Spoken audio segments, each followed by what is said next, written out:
Bienvenidos sean al podcast de negocio de Panacea Strategy. Aquí está Siul.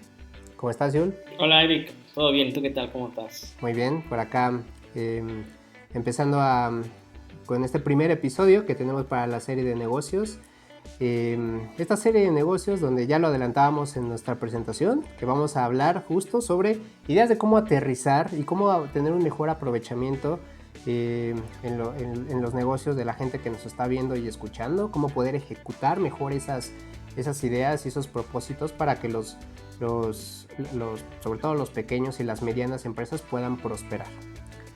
El día de hoy vamos a hablar sobre un tema que por ahí puede ser cliché, pero que por ahí tampoco tanto, porque mucha gente no lo toma tanto en la ejecución como ahorita veremos, que es la diferenciación en los negocios.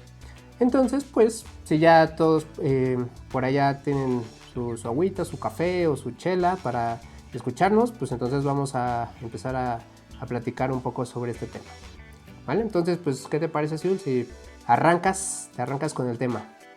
Claro, gracias, Eric. Pues creo que un buen punto de partida, si te parece, es hablar sobre qué es la diferenciación, ¿no? Porque posiblemente es un tema que, aunque no seas mercadólogo, si has tenido algún acercamiento con negocios, has puesto algún negocio, si inclusive has tomado alguna clase de negocios por tu formación, posiblemente se haya escuchado, ¿no? O es algo que se escucha recurrentemente. ¿Qué es la diferenciación? Yo pensaría que un poco desde mi experiencia, y luego me apoyaré con algunos autores por ahí que me gusta traer a la mesa, pero yo pensaría que diferenciación es justamente ese punto en el que se marca el valor estratégico de una propuesta de emprendimiento o de marca, ¿no? Es decir, es donde la gente reconoce realmente que hay algo de valor, ¿no? Y algo de valor auténtico y algo de valor sobre todo único. Creo que tiene que ver con esa unicidad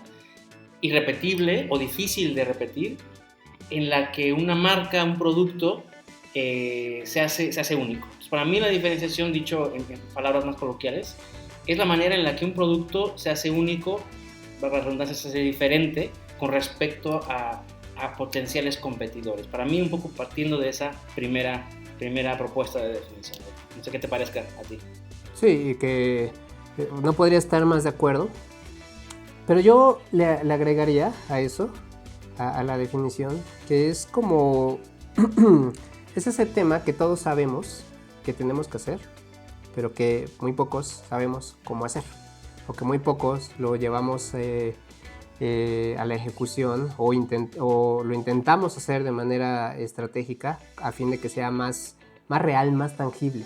Porque claro, si le preguntas a cualquier persona, pues sí, la diferenciación es ese sentido que te hace resaltar sobre la competencia, que te hace que la gente te escoja sobre la competencia, pero muchas veces sí carecemos de esa, no sé si es esa creatividad, esa innovación, esa iniciativa de poder proponer cosas nuevas, y vamos cayendo y nos vamos metiendo poco a poco a lo que todos tratan de diferenciarse. Es decir, por ahí ya para empezar a retar la conversación, es como la diferenciación es algo que no necesariamente... a ver, ahí repito la idea. La diferenciación es algo donde la gente justo no se está diferenciando en las cosas que debería de diferenciarse. Trata de diferenciarse en lo mismo que todos tratan de diferenciarse. Entonces, es una paradoja. La diferenciación es una paradoja en el sentido en el que los emprendedores lo hemos empezado a concebir. ¿Qué opinas de eso? Claro, completamente de acuerdo. Yo creo que ejemplos, digamos, de grandes intenciones o buenas intenciones empíricos es estos letreros, ¿no? Que dicen, buscamos dar el mejor servicio al mejor precio, ¿no? Y es algo que buscamos pues todos, en cualquier rubro que podamos estar, sobre todo en bienes de consumo masivo, llámese, no sé, la comida, la bebida, experiencia de servicios como restaurantes, etcétera, cualquier tipo de emprendimiento.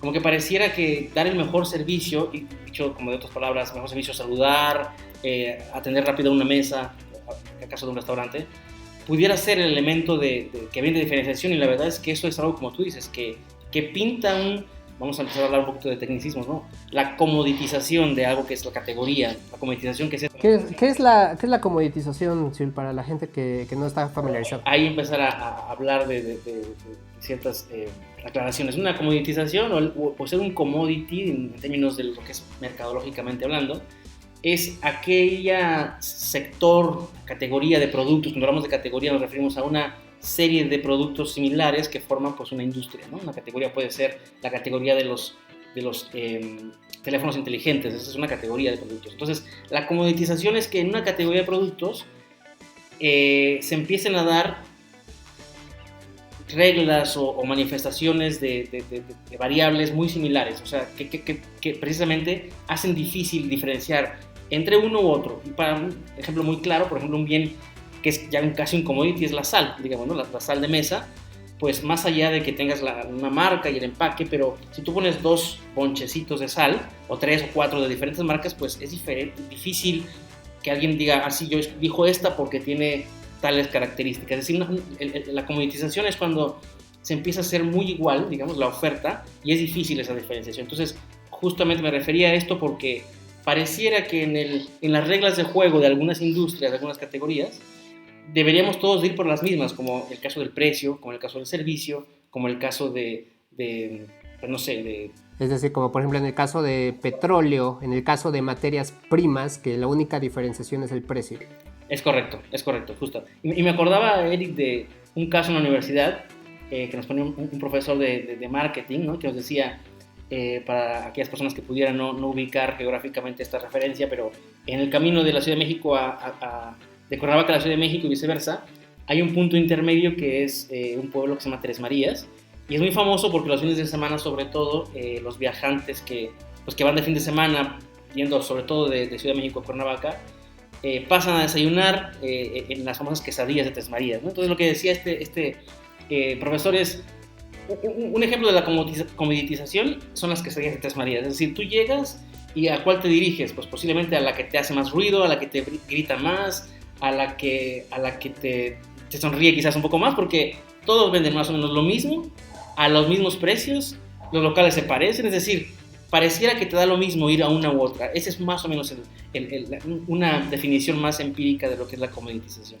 Así que, ¿por qué traemos esto a la mesa? Porque me parece que sí, la diferenciación no es gritar más dentro de esas reglas. La diferenciación trata de otros temas que ahora empezaremos a comentar, pero completamente contigo sobre el Mira, tema. allí, a ver, retomando entonces un poco, ¿por qué la gente cae en ese error? O sea, pusiste un ejemplo perfecto, las quesadillas de Tres Marías. A ver, no es que la gente no quiera diferenciarse, al contrario, hace todos los esfuerzos conscientes que están a su alcance para intentar diferenciarse, que los dijiste, es gritar más, poner carteles de colores, guiñar, que la señora te guiñe el ojo, que te sonrían más bonito. Esos, como sea, son intentos de diferenciación, ¿no? Pero ¿por qué, por qué la gente cae, y lo veo también en muchos otros restaurantes, en un montón de servicios y productos, por qué la gente trata o sigue tratando de diferenciarse en lo mismo? O sea, trata de diferenciarse, pero sigue cayendo en un commodity. A ver, y allí, básicamente, a mí me parece que hay 2 visiones de negocio. Estas 2 visiones de negocio son planteamientos propuestos por la Harvard Business School, que dice, a ver, todo el siglo pasado que estuvimos inmersos todavía en una era demasiado industrializada, que todavía no pasábamos a una era de conciencia, sino que todavía seguíamos en una era de producción, etc.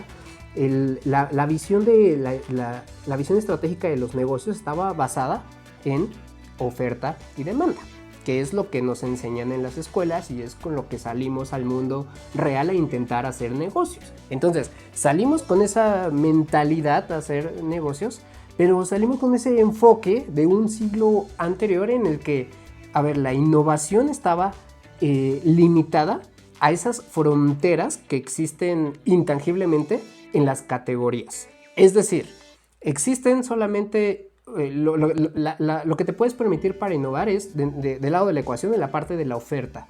a ver, si ellos están dando una mejor calidad, un mejor servicio, yo voy a intentar hacer mejor en esa visión estructural del mercado. Y no del otro lado de la oferta de la demanda. Es decir, no nos estamos concentrando en la verdadera valoración, lo que verdaderamente buscan los consumidores. Que ahí sí permitiría dar una innovación y romper con esas fronteras de categoría que tenemos. ¿Qué opinas de eso?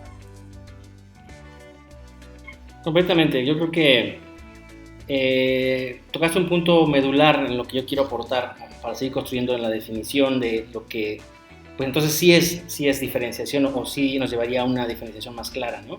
Que es la innovación. De hecho, por ahí un par de teóricos que colaboran con el Harvard Business Review, Paul Lengwand y Cesare Mainardi, mencionan que justamente la diferenciación no tiene que ver con un producto específico. De hecho, le llaman el One Hit Wonder, ¿no? Porque puede haber que a alguien, no sé, le resulta en su manufactura o al proponer un producto específico, un platillo, o cualquier producto que se imaginen, ¿no? Si tú vendes aguas preparadas embotelladas, digamos, o cualquier cosa que tú vendas, y uno te pega porque tiene un sabor diferencial, porque tiene algún elemento que lo hace pues muy, muy único.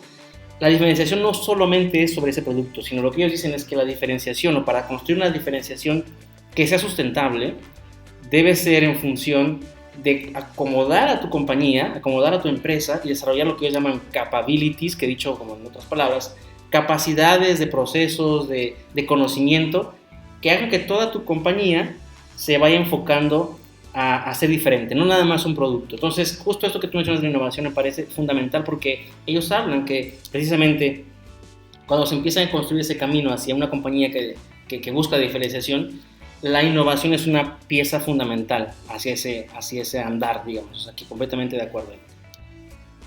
A ver, pero para llegar a esta innovación, entonces, ¿qué se tiene que hacer?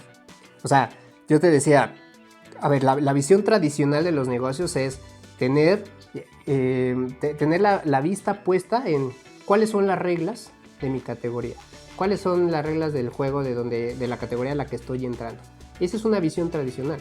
Pero si queremos entonces ser innovadores, si queremos tener una innovación, creo, me parece, y más allá de mi opinión, pues es lo que muchos catedráticos o expertos en los negocios también opinan, que es romper esas barreras imaginarias que existen en la mente de algunos gerentes de marketing, donde solamente se siguen las reglas de la categoría. A ver, tenemos que dar una visión más allá, más enfocada en el consumidor. ¿Qué es lo que realmente valora el consumidor? Que es lo que te decía, la segunda visión. Que esa visión es para reconstruir esas fronteras. Esa visión de qué otros elementos de otras categorías inimaginadas, que ahorita vamos a dar un muy buen ejemplo, puedes traer a tu mundo. Como por ejemplo, si tú quisieras trabajar, o si tú estarías, imagínate que estás entrando a una categoría de lujo, ¿no? Que estás, a lo mejor quieres emprender pues con una línea de bolsas para mujer de lujo o de ropa de lujo. A ver, la visión tradicional te diría, ¿qué otra, de todos los competidores directos de ropa o de bolsas, qué es lo que están haciendo, qué tamaños están manejando, qué colores, qué le están dando a la marca y a sus productos? Y la nueva visión, más bien lo que te dice, ¿qué otras categorías, ya sean viajes, ya sean de artículos personales o tecnológicos, ya sea de bebidas o licores, están hablando de lujo? Entonces, no hay que hablar desde términos de sustitutos directos de mi producto, porque esa es la competencia. La nueva visión, la reconstrucción de fronteras, habla desde encontrar innovación desde otras categorías. ¿Cómo ves? Está súper interesante. De hecho, me hiciste acordar de un caso no sé, para mí, una categoría que, siendo muy franco, digamos, me parece muy difícil, casi un commodity, pero que hoy ha crecido enormemente y que se ha posicionado inclusive en categorías o en segmentos de lujo más bien, es el agua embotellada. Para mí, si tú sirves cualquier agua embotellada sin marca, o sea, obviamente que sean de botellas de las marcas correspondientes, pero que las sirvas en vasos indiferenciados, sería, para mí al menos, un poco complicado de decir cuál es cuál, ¿no? Creo que el agua es un bien, es un producto que tiene, digamos, características de potencial comoditización, pero que lo que ha generado algunas marcas, y creo que el caso de una marca japonesa que se llama Fine Water, no sé si lo pronuncio correctamente, trae un storytelling detrás que está referenciado a otras categorías como el vino, por ejemplo, o como otras categorías de lujo, en donde ese storytelling, un paréntesis, no, storytelling es todo esto que uno va contando de su marca o de sus productos, que hace más rica la conversación, que hace más profunda esa conexión con el producto. Entonces, lo que hace Fine Water es traer justamente sus características de que es una agua que viene del monte Fuji, que es sustentable porque lleva ciertos procesos, que el deshielo del monte Fuji hace que el agua tenga un sabor particular, y te empieza a contar toda esa historia detrás que la hace única, ¿no? Entonces, yo creo que justamente el asomarte a lo que están haciendo las categorías y tomarlo como un ejemplo, como lo que en marketing se llama el benchmark famoso, permite salir de esas reglas, de ese corset, digamos, de tu categoría, para empezar a asomarte a otras y traer una visión nueva, una visión fresca para tu marca y para la categoría en general. Esa es una mirada de diferenciación que aquí de seguro la gente que nos está viendo o escuchando ya están ansiosos de, a ver, ya se echaron mucho choro, pero a ver, ¿cómo me diferencio? Ese es un primer punto.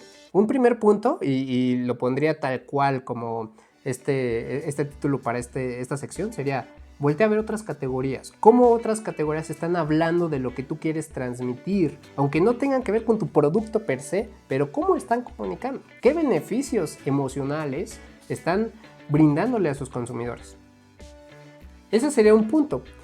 Vamos con otro punto. ¿De qué otra manera nos podríamos diferenciar?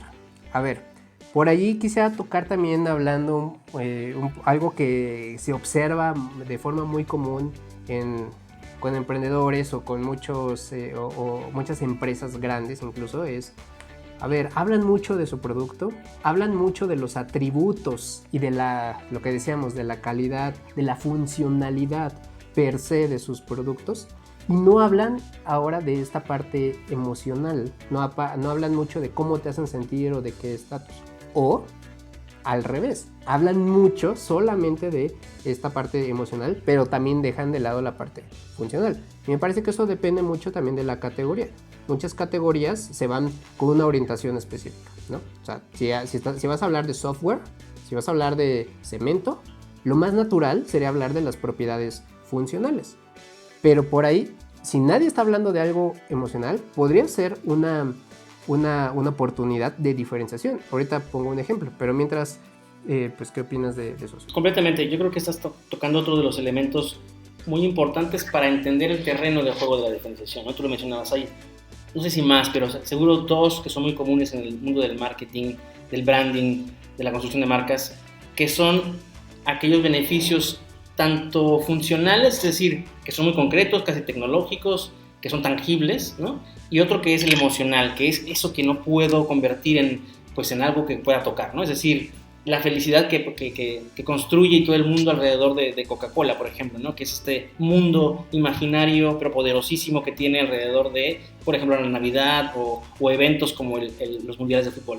Entonces, esos dos elementos me parece que son terrenos de juego muy importantes, y justamente decías acerca de lo tecnológico. Justamente recién hace poco tuve la oportunidad de trabajar en un proyecto de consultoría con una empresa de estas muy tecnológicas que se han puesto súper al frente, digamos, del mercado, que son las compañías de ride hailing, le llaman, ¿no? Es decir, aquellas compañías que tú pides vamos a llamarlo un taxi, un servicio de transporte, de movilidad, a través de una app de teléfono, ¿no? Eso estalló en el mundo. La tecnología ha permitido que esas compañías se hayan vuelto exponenciales, y que surgió una primero, que fue Uber, y luego surgieron un montón alrededor de estas, siguiendo diferentes patrones. Pero lo que pasa mucho es que son compañías que tienen sus funcionales muy claros, es decir, tecnológicamente es muy concreto el servicio, es muy concreto el precio, es muy concreto el tiempo inclusive que te pueden tomar llevar de un punto a otro. Es decir, toda la parte tangible, funcional, es muy, muy clara, ¿no? Pero tienen como un montón de data desangelada, digamos así de una manera, es decir, sin emoción, sin conexión con el consumidor. Así que no es únicamente la parte tecnológica, no es únicamente que yo sea el más avanzado en una parte científica que es difícil de copiar, bueno, difícil entre comillas porque hoy el mundo del ride hailing está plagado de competencia, sino que tengas una forma también de conectar más emocionalmente con el consumidor. Y aquí, nada más para que con eso cierro mi participación, esa conexión emocional no habla únicamente de cosas etéreas, bonitas y románticas, porque eso pues puede ser cualquier cosa, ¿no? Realmente de encontrar la manera en que auténticamente tu marca, tu compañía puede llegar a conectar con el consumidor a través de algo que los pone en común, un interés en común. Por ejemplo, el cuidado del medio ambiente, por poner un ejemplo muy general. A ver, Cemex, una empresa de cemento, donde toda la categoría, claro, naturalmente podría pensarse que vamos a hablar de capacidad de producción, de consistencia, de todo lo que el cemento es relevante para la estructura o la estructuración de cualquier edificación. De eso podría hablar una marca de cementos. Pero Cemex, una marca de cementos, hizo todo lo contrario. Empezó a hablar más bien en términos de cómo ellos proponen una nueva solución de construcción para regiones más rurales, regiones indígenas. Empezaron a construir un programa con un modelo de negocio como un tipo tanda, en el que empezaron a poner y enfocarse y enfocar toda su comunicación hacia estos grupos, digamos, más marginados. Y con eso, a partir de esa idea más social, más emocional, empezaron a construir todo su modelo de negocio. Ganaron un montón de premios por el mejor modelo de negocio a nivel mundial, etcétera. Sus ventas crecieron exponencialmente. Entonces, a ver, ahí hay un buen ejemplo que vamos a profundizar después en una cápsula. Pero que hay un buen ejemplo de cómo, a pesar de que tu categoría esté bien fundamentada en funcionales, puedes hablar de emocionales, ¿vale? Ahí ya van 2 puntos de diferenciación. Hablemos de otro punto de diferenciación, Xiul, para que la gente vaya por ahí a ver que no nada más estamos hablando sino que realmente les estamos dando herramientas de cómo, para que se pongan a pensar cómo pueden diferenciarse.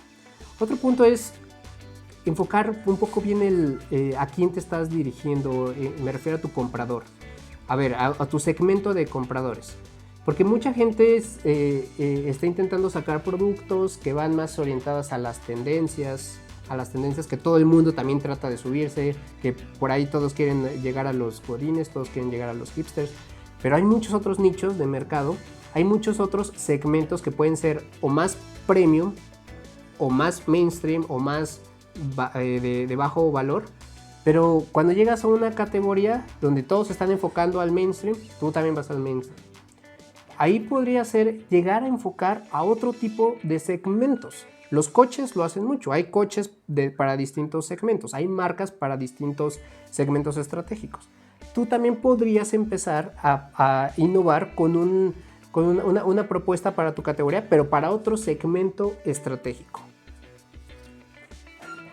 De ese punto, ¿qué opinas? Sí, no, completamente. También creo que ahí otro de los elementos es, que no lo habíamos platicado, lo traes tú muy bien a colación, es identificar justamente un segmento del mercado, un target. Es decir, es difícil que un producto pueda ser hecho para todos los consumidores en el mundo, ¿no? Es difícil porque de entrada, pues nadie de nosotros es igual uno con otro, pero seguro que algunos compartimos ciertos intereses y eso nos hace pues ser o pertenecer a un segmento de mercado desde el punto de vista mercadológico, ¿no? Así que cuando nosotros enfocamos nuestra oferta y entendemos con quién podemos conectar de manera mucho más potente, podemos dirigir un producto, una solución que sea mucho más, me sale la palabra en inglés, compelling le llaman, ¿no? Mucho más directa, mucho más compenetrada con el producto y persona, digamos, producto y consumidor, producto y usuario, ¿no? Y justamente algo que no se podrá pensar a un emprendedor, bueno, pero eso suena muy etéreo, eso suena como algo difícil de llevar a cabo a mi negocio que es, no sé, la venta de fruta empacada desde mi casa, ¿no? La verdad es que lo que yo citaba a esos autores de Harvard Business Review, lo que dice Lane Wan y Mainardi es que justamente hoy más que nunca las compañías pequeñas tienen la posibilidad de diferenciarse de una manera muy interesante porque la tecnología habilita, digamos, esto, ¿no? Es decir, hoy estamos a unos clics literalmente de poder tener herramientas tecnológicas que ponen casi a la misma, al mismo nivel, vamos a decir entre comillas obviamente, pero de tener una tienda virtual, por ejemplo, por poner cualquier ejemplo un poco medio tradicional, ¿no? O sea, una tienda virtual. Pero más allá de eso, uno de los puntos que dice Mainardi y Lengwand es que justamente uno puede empezar a especializarse. Y justamente esa diferenciación, yo creo, Eric, que para ir complementando algo más práctico, tiene que ser con la especialización. Es decir, yo si realizo un producto, o si manufacturo un producto, si ofrezco un servicio como quesadillas, por ejemplo, y mi compañía la llevo justamente a ese punto en el que quiero diferenciarlo por completo, entenderé que puedo hacer, o puedo elegir, o debería de elegir, pocas cosas que las haga extraordinariamente bien. Es decir, algún proceso dentro de la cocina, algún proceso en el servicio, y elegir unas pocas cosas en las que yo pueda completamente generar lo que se le llama, como más en inglés, el mastery, ¿no? Es decir, hacer un maestro de esto que yo realizo, y eso va haciendo que todo mi proceso hacia atrás del producto, digamos, vaya llevando a la diferenciación. ¿Por qué lo menciono un poco? Porque justamente creo que habla también de conectar con ese target que tú mencionabas, y conecta uno más fuerte cuando todos esos esfuerzos llevan precisamente a que ese producto se haga más especial para ese target particular. O sea, es darle tu huella, es darle tu propia experiencia, es darle tu experiencia, tu personalidad a ese producto, porque nadie es igual, como tú mismo lo dijiste, ninguno de nosotros somos iguales. Entonces, si tú tratas de implementar o de sellar ese sello, esa huella tuya a tu producto o servicio, como bien puede ser lo que sea tu mastering, tu expertise, si se lo imprimes a ese producto, un poco de tu filosofía de vida, un poco de tu propósito, eso es otro diferencial. O sea, darle tú mismo tu propia huella para conectar con gente que también por ahí piensa igual que tú. Porque tampoco creamos que somos los únicos que tenemos una idea única y somos los únicos con esa idea. Normalmente es que los humanos estamos también predispuestos a pensar en cosas similares, aunque no lo digamos, pero sí pensamos en cosas similares. Entonces eso también puede ser ayudar a conectar con personas que al menos sí están pues con una visión similar de la vida a lo que tú tienes. Y eso es la elección de un nicho, la elección de un consumidor que por supuesto que es un diferencial. No trates de complacer a todos, ¿no? O sea, trata de maximizar ese mensaje para conectar con gente que también piensa como tú. Y por ahí eso también es una herramienta para el éxito. Y ese fue el tercer punto. Bueno, no sé si quieres agregar ahí algo más. No, tenía otro punto, no sé si vamos a coincidir en el siguiente, pero no, de me parece que está súper bueno y coincido completamente. Eric tenía un punto, no sé si es un cuarto, por ahí es algo que ya mencionamos, pero lo quería traer como más pues diferenciado. Ahora sí que estamos hablando de diferenciación, pero más al frente. Y esto es lo que menciona Michael Porter, este genio, este señor economista brillante, que es estos pensadores de negocio y teóricos de negocio del siglo reciente, de los más importantes, ¿no? Que él habla de que la diferenciación tiene que ver, o más bien forzosamente, encontrar esto que le llaman la ventaja competitiva, ¿no? Es decir, ¿qué es? Ya venimos platicando, ¿no? ¿Qué es eso que tú haces bien o mejor que nadie más? Y eso está en función de algo, es relativo a qué, relativo a la competencia. Y lo que dice Porter es, un poco volviendo al origen de la diferenciación, no puedes construir tu estrategia y tu diferenciación para conectar con ese cliente que llamamos, para ese consumidor, todo lo que ya platicamos previamente, sin mirar a la competencia. Es decir, todo el tiempo mantener a la competencia como un norte, como una forma de estar siendo pues más diferentes, más únicos, más estratégicamente más separados de ellos. Así que quería complementar con que también mirar a la competencia me permite a mí ir llevando esa ventaja competitiva, esa situación o esos elementos de mi producto, de mi oferta, que me van haciendo cada vez más diferente y llevarlos a un nivel más, todo el tiempo llevarlos a un nivel más allá, precisamente para que sea difícil que mi competencia me pueda alcanzar, o pueda imitar, o pueda, digamos, estar llegando otra vez a igualarme, ¿no? A ver, eso está bien interesante. Vamos a profundizar en esto de la competencia, porque a ver, arrancamos este este episodio diciendo, a ver, la visión, una visión más tradicional, más del siglo pasado, si lo podemos decir así, es basarse en la competencia. Pero aquí tú lo estás agarrando desde otro enfoque que me parece muy valioso, que es, a ver, sí tener a la competencia, por supuesto, también visible, con todos los puntos de diferenciación que ya hemos mencionado, fijarnos en otras categorías, pero seguir manteniendo el ojo en la misma categoría, en la misma competencia, para hacer lo que ellos no están haciendo exactamente igual.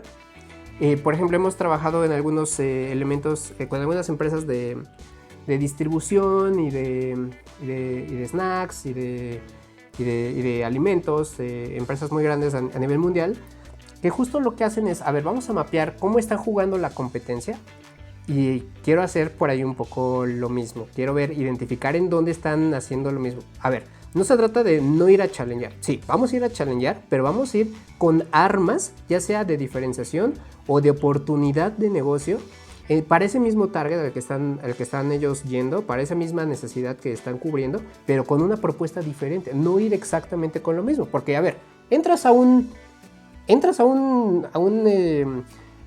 categoría, entras al mercado, te vas a poder a competir con los monstruos como emprendedor, tratando de ser mejor en lo que ellos ya hacen. Eso, por pura lógica, o sea, sin ser experto, ya te da la respuesta. ¿Qué debes hacer? A ver, mapear entonces a la competencia, ver qué es lo que están haciendo y hacer algo diferente a ellos. ¿Cómo ves? Los famosos, ahorita me haces pensar en los famosos Me Too's, que se le llama en el mundo del marketing, ¿no? Es decir, el Me Too es yo también, digamos, es decir, hay un producto exitoso que por ahí, en cuanto a mi mercado, está generando ventas, pues lo más lógico es que ponga un producto muy similar para un poco la estrategia es, pues, tapar, digamos, el avance de ese producto de la competencia, ¿no? Pero creo que inclusive en esa estrategia de los Me Too's, lo que se debería de buscar es justo lo que tú mencionas, es decir, de qué manera aporto una mirada diferente, única, que traiga ese enriquecimiento de otras categorías, que traiga beneficios, que conecte más fuerte con consumidores, para justo no estar igualando, sobre todo si soy una empresa pequeña o un competidor que va iniciando, llegar a pensar que hacer frente con una estrategia Me Too o de flankers, digamos, es casi suicidio, ¿no? Entonces, completamente de acuerdo. Yo creo que la forma más efectiva de diferenciar de la competencia en esos tiempos en las que, digamos, están surgiendo un montón de nuevos valores sociales y ecológicos, es ver qué mueve a la gente, ves qué mueve a la gente y también auténticamente qué te mueve a ti como empresario, como emprendedor y de qué manera conectas con eso para llegar a una propuesta que te pudiera permitir una diferenciación más natural, más orgánica, vamos, que a colación de los temas, ¿no? A ver, voy a poner un ejemplo súper natural y súper conocido. Que lo dijiste bien. A ver, ahorita este ejemplo se trata de... Ahorita no voy a decir la empresa. La voy a decir al final. Pero a ver, esta empresa se enfocó en qué es lo que mueve a la gente. Es decir, ahí pasamos lo que decía, del otro lado de la ecuación de oferta-demanda, se basaron más en la demanda. La demanda es la gente. ¿Qué pide la gente? ¿Qué valora la gente? Esta empresa, en lugar de llegar a este mercado y decir, voy a hacer lo mismo que todos y voy a hacer mejor que los demás, más bien se preguntó, ¿qué quiere el cliente? Y entonces a esta categoría le voy a sumar lo que quiere la gente. Esta gente le gustaba el circo, le gustaban los espectáculos, pero también le gustaba el arte y también le gustaba el teatro. Le gustaba el entretenimiento y le gustaba un entretenimiento un poco más refinado, donde no hubiera animales, donde sí se siguieran riendo, sí se siguieran entreteniendo en familia, pero que tuviera un grado de sofisticación mayor. ¿Cuál fue el resultado de escuchar esas necesidades? El Cirque du Soleil. El Cirque du Soleil no solamente se centró en hacer un mejor circo. El Cirque du Soleil se centró y se enfocó en crear un circo convertido en teatro. Entonces fue donde esa innovación en valor, porque ese es un término, innovación en valor basada en el consumidor, le dio un océano azul, es decir, una nueva categoría completamente distinta a los circos, donde ellos mismos crearon un nuevo mercado. Es decir, no se fueron a pelear, ya saben que todos los emprendedores hacen esto de, a ver, ¿cuánto mide el mercado? ¿Cuántos competidores hay? Y yo voy a hacer el 1% de ese pastelote. A ver, Cirque du Soleil abrió otro mercado completamente, lo inventó por completo. Claro, este es un ejemplo mayúsculo, ¿no? Pero ese es el espíritu, ese es lo que se tiene que hacer, lo que el emprendedor tiene que empezar a pensar. La tarea es, a ver, voy a entrar a un nuevo mercado con un nuevo producto, entonces la tarea es tener una introspección, un análisis de mi producto, de que, a ver, ¿qué puedo dar yo que los demás no estén dando? Si hay algunas cosas que la competencia sí esté dando y que sean importantes, ok, las mantengo. La calidad del servicio lo mantengo. No quiero decir que voy a bajar eso, no. Pero le voy a dar más enfoque, más comunicación, voy a vender más esos diferenciales que nadie más está haciendo. Y bueno, bueno, ya nos van a... ya estamos con el tiempo encima, pero yo quería un poco nada más complementar que el de Cirque du Soleil me parece un ejemplo extraordinario, no lo voy a emplear porque lo has hecho todo, pero justo es, por parafrasearte un poco, es inventar una nueva categoría, ¿no? Es decir, si yo trabajo o yo estoy en el ramo de los restaurantes, yo con mi propuesta genero una nueva categoría que no vende comida, sino vende una experiencia, vende, llamémosle como queramos llamarle, pero vende un producto que surge realmente con una perspectiva completamente diferente. Así que completamente de acuerdo contigo. Lo que quería yo agregar un poco para ir cerrando es barreras, el tema de barreras. ¿Tú crees que hay, o bueno, posiblemente sí, pero cuáles serían barreras en la diferenciación para ti? ¿Cuáles crees que son esas barreras posibles para lograrlo? No tener un análisis de tu categoría. A ver, te dijimos, y eso fue una de las conclusiones a las que llegamos, ¿no? Que primero fue, a ver, no vamos a basarnos todo en los competidores, pero sí tengamos un norte basado en nuestra categoría. Hay que analizar, los emprendedores no se diferencian por la barrera de que no analizan. Hay que analizar entonces nuestro mercado, ver cuáles son esas reglas de nuestra categoría y encontrar allí cómo diferenciarse. Porque luego, lo que decía al principio, la gente y los emprendedores lo hacemos inconscientemente. Queremos ser buenos en algo, pero creemos que somos los únicos que estamos yendo con ese diferencial. Entonces, primera barrera es no están haciendo su tarea de investigar y de hacer su tarea su análisis más a fondo. Entonces hay que ver con ese ojo crítico, con todas las variables que les acabamos de dar en este episodio, analizar. Si no hay análisis, esa se convierte en una barrera para la diferenciación. ¿Qué otra, Azul? Mira, yo un poco complementando esta parte del análisis también, algo que menciona Lengwan y Mainardi es que una buena práctica es justamente entender que no todas las prácticas de la industria me funcionan a mí. Es decir, es una enorme tentación decir, ok, por ejemplo, lo que hemos escuchado, ¿no?, en emprendedores. Voy a abrir todas mis redes sociales, abro Twitter, abro Instagram, abro Facebook, abro todas, ¿no? Y a fin de cuentas, pues, si no tienes una estrategia de medios definida, pues, ¿para qué abres todas las cuentas? ¿No? Entonces, ¿qué quiero decir con eso? Que no todo lo que hacen todos me funciona a mí. Entonces, encontrar específicamente cuáles son buenas prácticas, esas categorías que puedo traer, pero también entender cuáles son esas renuncias que yo tengo que hacer para, si todo el mundo está siguiendo una cierta tendencia, también está muy claro que posiblemente repetir esa estrategia, esa práctica, me lleva precisamente al mismo lugar. Entonces, dicho en pocas palabras, entender cuáles son esas prácticas que funcionan para mí, como un ejemplo, como un benchmark, y cuáles no. Entonces, me parece que también ahí es clave. Y sumo una segunda, y con esta que cierro, que es, he escuchado muchísimo casos de, oye, es que este negocio le iba tan bien y de repente ya no tiene gente, de repente ya no venden, ¿no? Y pareciera que cuando estamos en el momento en el que algo, usando una palabra coloquial, nos pega en el mercado, ¿no?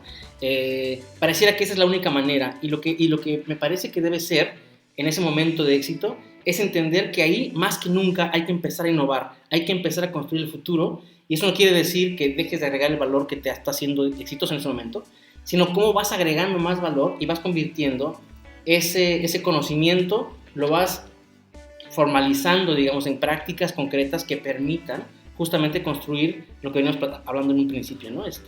En conocimiento formal, digamos. Entonces, ¿la barrera cuál sería? Que justamente pensar que todos son como one hit wonder, o sea, algo que te pegó, se vende y se terminó, pues ni hablar, se terminó. Entonces, no, la barrera sería entender que ahí empieza la innovación, o sea, no dejar de innovar, básicamente, eso dicho en pocas palabras. Perseguir la innovación por siempre, a morir. Y una más, que ahorita decía, saber qué es bueno, o sea, perseguir la innovación y ver qué es bueno para el negocio, pero ¿cómo sabes qué es bueno para el negocio? Eso es una barrera también. Y vuelvo al punto que decía, investigar el mercado. Investigar el mercado significa entender a tu consumidor, entrevistar a tus clientes, entrevistar a tus potenciales consumidores, entenderlos, platicar con ellos. No tener contacto con ellos es una barrera. Esa barrera entre tú y tu cliente es una barrera entre tú y tu éxito. Entonces, debes de eliminar esa barrera para entender qué valora tu consumidor y con base en eso, empezar, ahora sí, a innovar. Con base en lo que realmente quiere tu cliente, puedes empezar a crear nuevos mercados. Bueno, listo. Creo que con eso cubrimos un poco lo que es un tema cliché, un tema muy, muy polémico, pero muy importante, básico, que nosotros en Panacea Strategy tratamos de mitigar todos los riesgos y tratamos de aumentar esta diferenciación para que sus negocios tengan éxito en la vida real, en los mercados reales. Y nada, esperamos que haya sido de buen provecho, que haya servido, que hayan aprendido algo. Y nada, unas palabras para concluir. No, pues la verdad es que primer ejercicio ya con un tema sobre la mesa fue muy, muy interesante, muy divertido. Seguro que en subsecuentes episodios iremos refinando un poco la estructura y demás, pero creo que la intención, Eric, como tú lo mencionas, es pues aportar un poquito de lo poquito que pudiéramos nosotros traer en la mochila y ponerlo sobre la mesa a jugar para enriquecer la discusión, la conversación con el emprendedor, darle herramientas y que sea pues una forma en la que podamos pues aportar un poquito a esa lucha de todos los días de buscar ser pues mejores empresas, mejores marcas.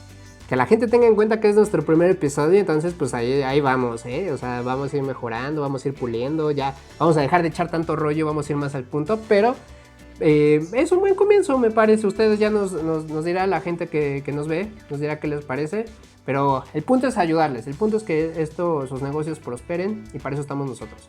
Así que pues muchas gracias y nos vemos a la próxima. Gracias, Eric. Saludos a todos.